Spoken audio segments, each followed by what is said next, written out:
ঘুমন্ত অবস্থায় বৌমাকে কাটারির কোপ, হাসপাতালে নিয়ে গেলে মৃত ঘোষণা করে চিকিৎসকরা। ঘটনাকে ঘিরে তীব্র আলোড়ন হুগলির ভদ্রেশ্বরে। স্থানীয় এবং পুলিশ সূত্রে জানা গেছে, ভদ্রেশ্বর পৌরসভার ৪ নম্বর ওয়ার্ডের পালপাড়া এলাকার এই ঘটনাকে ঘিরে তুমুল চাঞ্চল্য ছড়ায়। আজ সকালে নিজের ঘরেই ঘুমিয়েছিলেন মিঠু মিত্র। তার স্বামী নীলাংশু ঘুম থেকে উঠে বাইরে গিয়েছিলেন।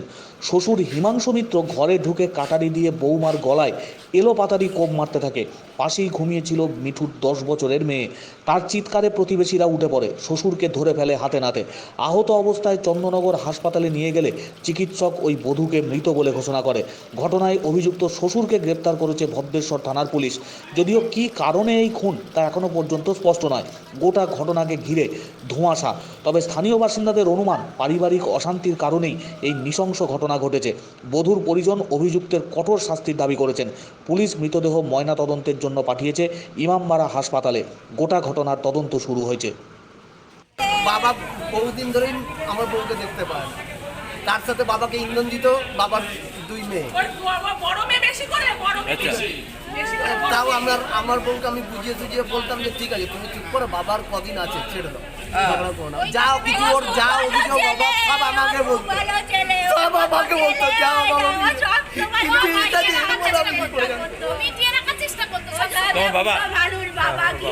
আমি লাস্ট ৩ দিন মর্নিং হয়েছি, আজকে আমার ইভিনিং ডিউটি। আমি উঠে বললাম যে বাবাকেই বললাম, বউ আর মেয়ে শুয়ে আছে, যে ওরা সারা সপ্তাহ স্কুল করে, অন্তত 2 দিন ঘুমো, এই রোজই তো 6টায় ওঠে।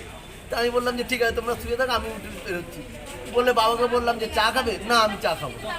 আমি তারপর বেরোলাম, সবে গাড়িটা নিয়ে বেরিয়েছি, মানে 5 মিনিটও হয়নি।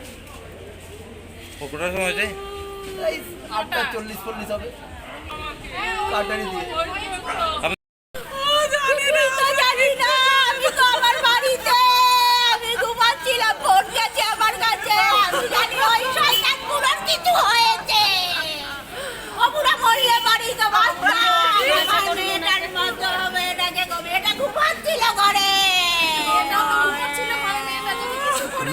মেয়ের কত বয়স?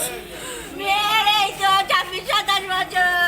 বাচ্চা মেয়ে কত বছর? 7 বাচ্চা আছে? 10 বছর বাচ্চা। মেয়েটাও সঙ্গে ঘুমাচ্ছিল রে। আমি ফোন করলে একটু ফোনে গেল, মা সময় নেই, সংসারে কত কাজ। মারলো কেন? আমার সঙ্গে আপনি তো আমার বাড়িতে, আমি কি করে জানবো? মেয়ে ঘরে ঘুমোচ্ছিল সকালবেলা ঘুমোতে গিয়ে শ্বশুর মশাই তীব্র অশান্তি বা এইরকম কিছু নেই, কারণ সংসারে বলতে স্বামী, স্ত্রী, বাচ্চা আর শ্বশুর, এই হচ্ছে ওদের সংসার। ওখানে আর কার সঙ্গে অশান্তি হবে আমি তো বুঝতে পারছি না। যাই হোক, হয়তো সেই সংসারে ছোটোখাটো অশান্তি হয়ে থাকতে পারে, কিন্তু পাড়ার লোক সেইভাবে খুব একটা যে তীব্র অশান্তি চলছে এইরকম কোনো খবর দিতে পারেনি। তো আমি বলছি তো মাঝে মাঝে ঝগড়া ইত্যাদি হতো এর সঙ্গে, বৌমার সঙ্গে, ছেলের সঙ্গে, ঝগড়া অশান্তি হতো, কিন্তু সেটা কারণ হয়তো নিজেদের মধ্যে কী কারণে হতো, এই হচ্ছে যে বিষয়।